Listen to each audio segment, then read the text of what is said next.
সবিনয় অনুরোধ করছি। শুধু আছে যা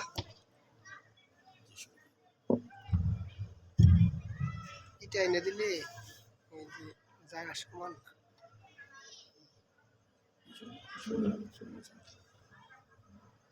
আলহামদুলিল্লাহ আলহামদুলিল্লাহিল্লাযী আলিয়্যিয যাতি আযীমিস সিফাতি সামিয়্যিস সিমাতি কাবীরিশ শান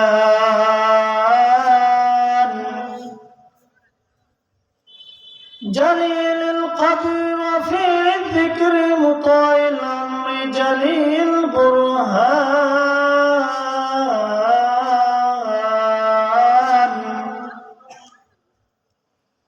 فخيم الاسم عزيز الحلم كثير الغفران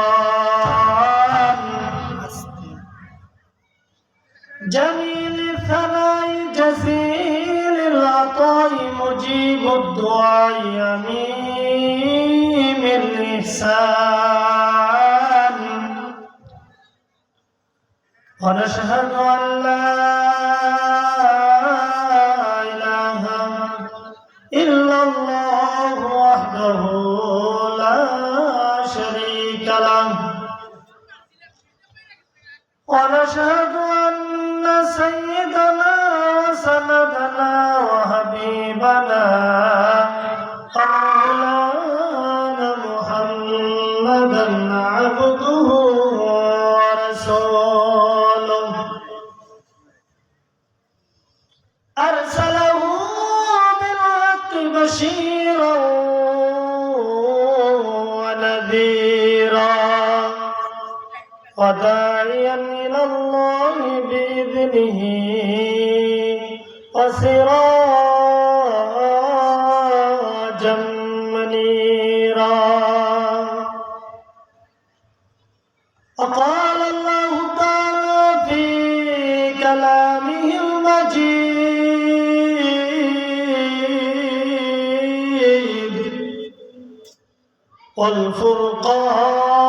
والفرقانه الحميد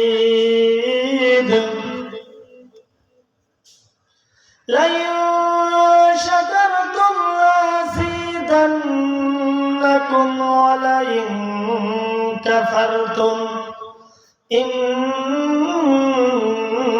عذابي لشديد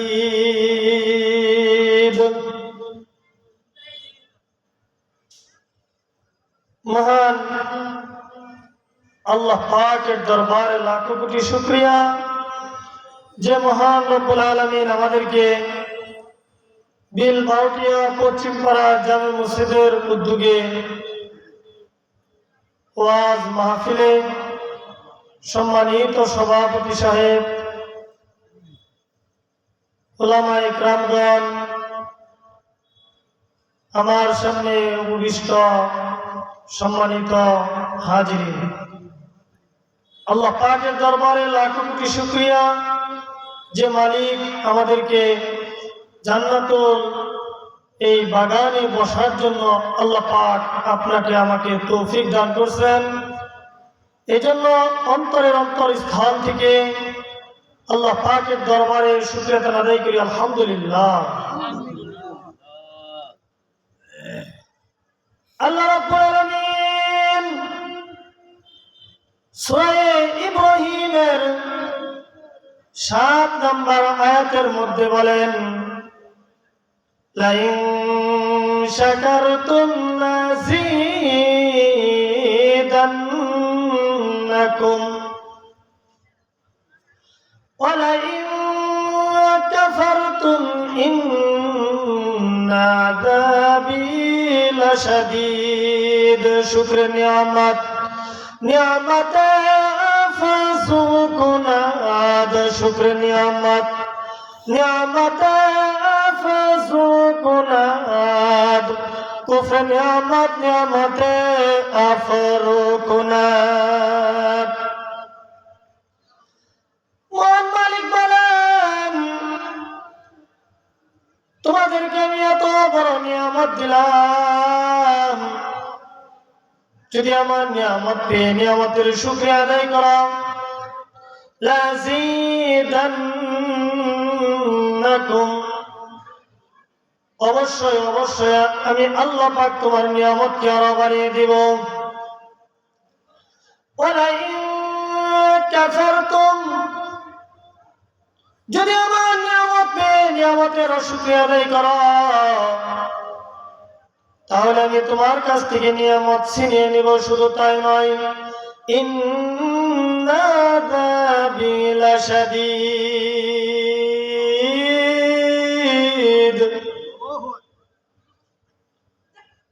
কঠিন আযাবের ব্যবস্থা করে রাখা হয়েছে তোমার জন্য। আল্লাহ পাক কোরআনে পাকের মধ্যে 114টি সূরা নাযিল করেছেন। এর মধ্যে 16 নম্বর সূরা হলো সূরা নামল। 18 নম্বর আয়াতের মধ্যে আল্লাহ পাক বলেন, তাউদ্দু নি'মাতাল্লাহি লা তুহসুহা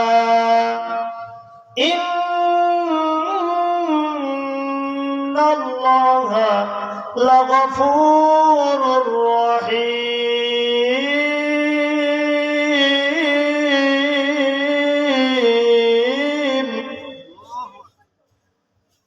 মহান মালিক বলেন, ওয়া তা'উদ্দু নি'মাতাল্লাহ, তোমরা যদি আল্লাহ পাকের নিয়ামতগুলো গণনা করতে আরম্ভ করো, গণনা করো, লা তুহসুহা, গণনা করে শেষ করতে পারবে না। ইন্নাল্লাহা, নিশ্চয় আল্লাহ পাক, লাগফুরুর রহিম,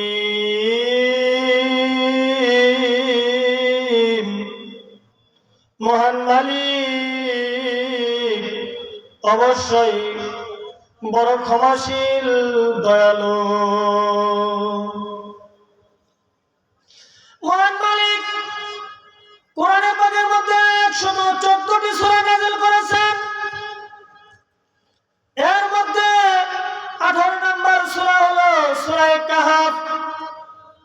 109 নম্বর আয়াতের মধ্যে আল্লাহ রাব্বুল আলামিন বলেন, قل لو كان البحر مدادا لكلمات ربي لنفد البحر قبل أن تنفد كلمات ربي ولو جئنا بمثله مددا। মহান মালিক বলেন, দুনিয়ার মানুষ, তোমরা শোনো, সারা পৃথিবীর গাছগুলো যদি কলম হয়ে যায়, আর সমস্ত পৃথিবীর পানি যদি কালি হয়ে যায়, জিন এবং মানুষ যদি আল্লাহ পাকের নিয়ামতগুলো লিখতে আরম্ভ করে, লিখতে লিখতে লিখতে লিখতে মানুষ এবং জিন ক্লান্ত হয়ে যাবে, পানিগুলো শেষ হয়ে যাবে, কলম শেষ হয়ে যাবে। এরপরে যদি পুনরায় আবার আনা হয়, তোমাদের যত সাহায্যকারী আছে সমস্ত সাহায্যকারী নিয়ে যদি আল্লাহ পাকের নিয়ামতগুলো লিখতে আরম্ভ করো, আমার আল্লাহ রাব্বুল আলামিন বলেন, লা তুহসুহা, আমার নিয়ামতগুলো গণনা করে তোমরা শেষ করতে পারবে না। আমাদের জন্য সবচেয়ে দুইটা নিয়ামত সবচেয়ে বড়। আল্লাহ রাব্বুল আলামিন কোরআনে পাকের মধ্যে যত জায়গায় নিয়ামতের কথা বলেছে, কোন জায়গায় ছোট বড় নিয়ামত আল্লাহ পাক বলে নাই, কারণ মহান মালিকের সমস্ত নিয়ামত বড় দামি। মুফাসসির ইকরাম কোরআনের মধ্যে দুটি ব্যাখ্যার মধ্যে বলেছেন, মানুষের জন্য দুইটা নিয়ামত সবচেয়ে বড় দামি। দুইটা নিয়ামত সবচেয়ে দামি। এক নম্বর নিয়ামত হলো নিজে যারা ঈমান এনেছে আল্লাহর প্রতি, আল্লাহকে ভালোবাসে, আল্লাহর প্রতি যারা ঈমান এনেছে, এর চেয়ে বড় নিয়ামত আর পৃথিবীর মধ্যে কোনোটা নাই। সবচেয়ে বড় নিয়ামত ঈমান। যখন কোন ব্যক্তি ঈমান আনবে, বললো আমি আল্লাহর প্রতি ঈমান আনলাম, আল্লাহ পাক বলে তুমি মুখ দিয়ে স্বীকার করেছো, এটাই হবে না, আমি আল্লাহর তরফ থেকে পরীক্ষা আসবে। আল্লাহ রাব্বুল আলামিন বলেন ওয়ালানাবলুওয়ান্নাকুম বিশাইইম মিনাল খাউফি ওয়াল জু'i ওয়া নাকসিন মিনাল আমওয়ালি ওয়াল আনফুসি ওয়াত থামারাত ওয়া বাশশিরিস সাবিরিন।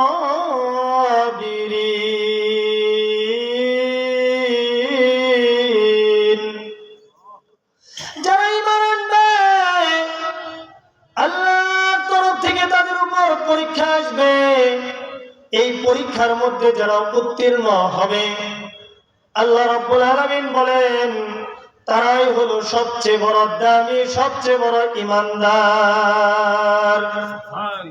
আল্লাহ পাক কোরআনের অন্য আয়াতের মধ্যে বলেন যারা ঈমানদার তারা সবচেয়ে বেশি ভালোবাসে আল্লাহকে। আল্লাযীনা আমানু আশাদ্দু হুব্বাল লিল্লাহ। যারা ঈমানদার তারা সবচেয়ে বেশি ভালোবাসে আল্লাহ পাককে। তার কিছু এক্সাম্পল আমি আপনাদের সামনে উপস্থাপন করব ইনশাআল্লাহ, তাহলে বুঝতে পারবেন। হযরত সুমাইয়া রাদিয়াল্লাহু তাআলা আনহা ছিলেন, সকলেই জানেন। হযরত সুমাইয়া যখন আল্লাহর প্রতি ঈমান এনেছে, মক্কার কাফেররা বলে ওরে সুমাইয়া, আল্লাহর প্রতি যে ঈমান এনেছো, ঈমানটাকে তুমি ছেড়ে দাও, তাহলে তোমাকে মুক্তি দেওয়া হবে। ঈমানটাকে ছেড়ে দাও, তাহলে তোমাকে মুক্তি দেওয়া হবে। হযরত সুমাইয়া বলে আমাকে যদি আগুনের মধ্যে ফেলে দেওয়া হয়, আমাকে যদি টুকরা টুকরা করা হয়, আমাকে যদি ফাঁসি কাষ্ঠের মধ্যে ঝুলানো হয়, আমি এরপরও ঈমান ছাড়ব না। মুফাসসির ইকরাম লেখেন, কিতাবের মধ্যে পড়লে দেখা যায় হযরত সুমাইয়া রাদিয়াল্লাহু তাআলা আনহাকে প্রথমে 2 হাত টান টান করে বাঁধা হয়, এরপরে 2 পা টান টান করে বাঁধা হয়। তারপরে কাফেররা বলে সুমাইয়া রে, এখনো সময় আছে, তুমি ঈমানটাকে ছেড়ে দাও, তোমাকে ছেড়ে দেওয়া হবে। সম্মানিত হাজির, হযরত সুমাইয়া রাদিয়াল্লাহু তাআলা আনহা বলে আমার জান যাবে, তারপরে আমরা ঈমান ছাড়ব না। এর নাম হলো ঈমান। হযরত সুমাইয়াকে যখন বাধা হয়েছে, কাফেররা তীর নিয়ে এরকম ভাবে সুমাইয়ার দিকে যখন তাক করেছে,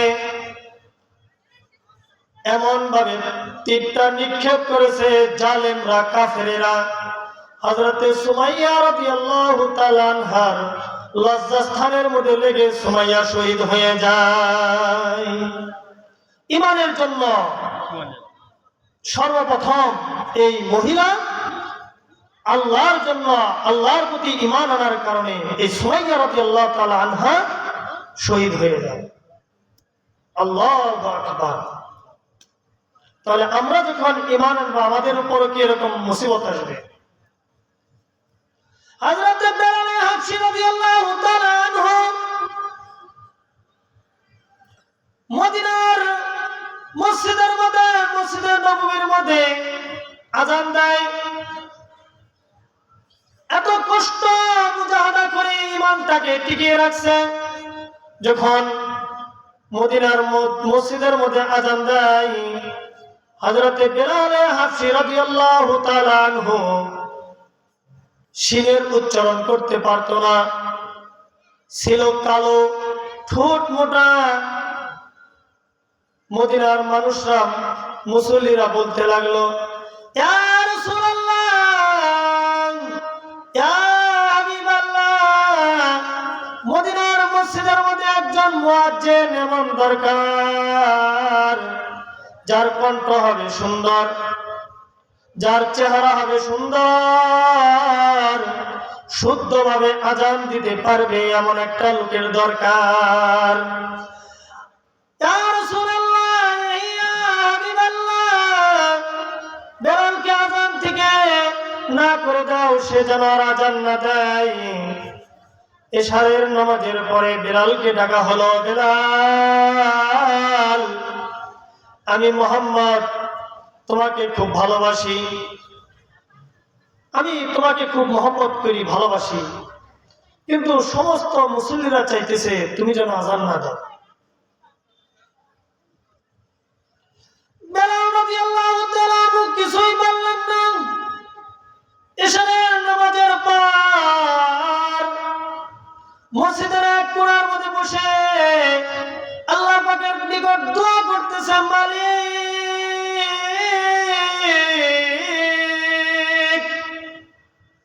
ঈমানটাকে বাঁচানোর জন্য আমি কাফেরদের নিকট নির্যাতিত হয়েছি, নিপীড়িত হয়েছি। শুধু তাই নাই গো মালিক, কাফেররা আমাকে এমন অত্যাচার করেছে, মক্কার উত্তপ্ত বালুকার মধ্যে চিৎ করে শুয়ে পাথর দিয়ে আমাকে চাপা দিয়ে রাখা হয়েছে, সূর্যের দিকে মুখ করে জ্বলন্ত কয়লার মধ্যে আমাকে টানা হেঁচড়া করা হয়েছে। ও মালিক, যখন আমি আল্লাহ আল্লাহ বলে ডাক দিতাম, কাফেররা আমার জিহ্বাটা টান দিয়ে ভেদ করে পেরাক মেরে দেওয়া হয়েছে। আমার জিহ্বাটা বের করে এরকম ভাবে পেরাক মেরে দিয়েছে। এই জন্য আমি আশহাদুর জায়গায় আসহাদু বলি, শুদ্ধ করে বলতে পারি না। মালিক, মদিনার মসজিদে আমি আযান দিতে পারবো না, আমার অন্তরে বড় ব্যথা। কাফেররা যদি আমাকে অত্যাচার না করতো তাহলে আমি আযান শুদ্ধ করে দিতে পারতাম গো মালিক। আমি এই কথা কার কাছে বলবো? শোনার মতো কেউ নাই, একমাত্র তুমি ছাড়া। ইমানি পরীক্ষা এত কঠিন ছিল।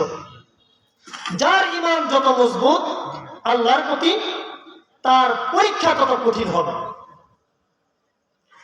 হযরত বেলাল হাবশী মসজিদের কোণায় বসে কাঁদতেছে, সারা রাত কাঁদে, আল্লাহর দরবারে ফরিয়াদ করে, মালিক, আমি বড় অসহায়, তুমি আমাকে কালো বানিয়েছ, আমি বড় অসহায় গো মালিক, আমার ঠোঁটটা মোটা, মালিক, আমি বড় অসহায়, আযানটা আমি শুদ্ধ করে দিতে পারি না। এরকম ভাবে সময় যাইতেছে, যাইতে যাইতে যাইতে যাইতে যখন ফজরের আযানের সময় হয়ে গেল, মসজিদের নববীর মধ্যে এক ব্যক্তি সুন্দর কণ্ঠওয়ালা, সুন্দর চেহারাওয়ালা এক ব্যক্তি আযান দিতে আরম্ভ করলো। আযান দিল, 1 ঘন্টা চলে যায়, সূর্য ওঠে না। 2 ঘন্টা চলে যায়, সূর্য ওঠে না। 3 ঘন্টা চলে যায়, সূর্য ওঠে না। কি ব্যাপার, কি হইল? সূর্য ওঠে না কেন? আমার আল্লাহ রাব্বুল আলামিন হযরত জিবরাইল আলাইহিস সালামকে পাঠিয়ে দিয়েছে আল্লাহর রাসূলের কাছে, যতক্ষণ পর্যন্ত না বেলালে হাবশী রাদিয়াল্লাহু তাআলা আনহু আযান না দিবে ততক্ষণ পর্যন্ত আমি আল্লাহ পাক পৃথিবীর মধ্যে সূর্য উঠাবো না। যিনি বলেন সুবহানাল্লাহ, আল্লাহু আকবার। ইমানের পাওয়ার এরকম। এজন্য কোন কবি বলেন, তুমি দুনিয়ার সব কিছু পেয়েছ কিন্তু আল্লাহকে পাও না, তাহলে তুমি কিছুই পাও না। কিন্তু তুমি আল্লাহকে পেয়েছ, দুনিয়ার কিছুই পাও নাই, তাহলে তুমি সব কিছু পাইছ। এই জন্য ইমানই পরীক্ষা, ইমান সবচেয়ে বড় দাবি। দ্বিতীয় নাম্বার হলো আমাদের নবী হযরত মুহাম্মদ মুস্তাফা সাল্লাল্লাহু আলাইহি ওয়াসাল্লাম। এর মধ্যে ইমান বড় দামি। আল্লাহ পাক পৃথিবীর মধ্যে 4 জন বাদশাহ, সবচেয়ে বড়, সারা পৃথিবীতে 4 জন বাদশাহী করেছে। বাদশাহীটা আল্লাহর তরফ থেকে আসে, এটাও একটা ইমানের পরীক্ষা। বাদশাহীটা ইমানই একটা পরীক্ষা। আল্লাহ পাক 4 জন বাদশাকে, 4 জন মানুষকে সারা পৃথিবীর বাদশাহী করার নিয়ামত দিয়েছিল। 2 জন মুসলমান, 2 জন কাফের। 2 জন মুসলমান, 2 জন কাফের। মুসলমান 2 জন হলো হযরত সুলাইমান আলাইহিস সালাম। 1 নম্বরে হযরত সুলাইমান আলাইহিস সালাম। আল্লাহ পাক সুলাইমান আলাইহিস সালামকে এত বড় বাদশাহী দিয়েছিল, তার একটু বললেই বুঝতে পারবেন। আল্লাহ রাব্বুল আলামিন হযরত সুলাইমান আলাইহিস সালামকে বিশাল বড় একটা সিংহাসন দিয়েছিল। এর মধ্যে সামনে 1 লক্ষ লোক বসতে পারত, ডানে 1 লক্ষ লোক বসতে পারত, বামে 1 লক্ষ লোক বসতে পারত, পিছনে 1 লক্ষ লোক বসতে পারত।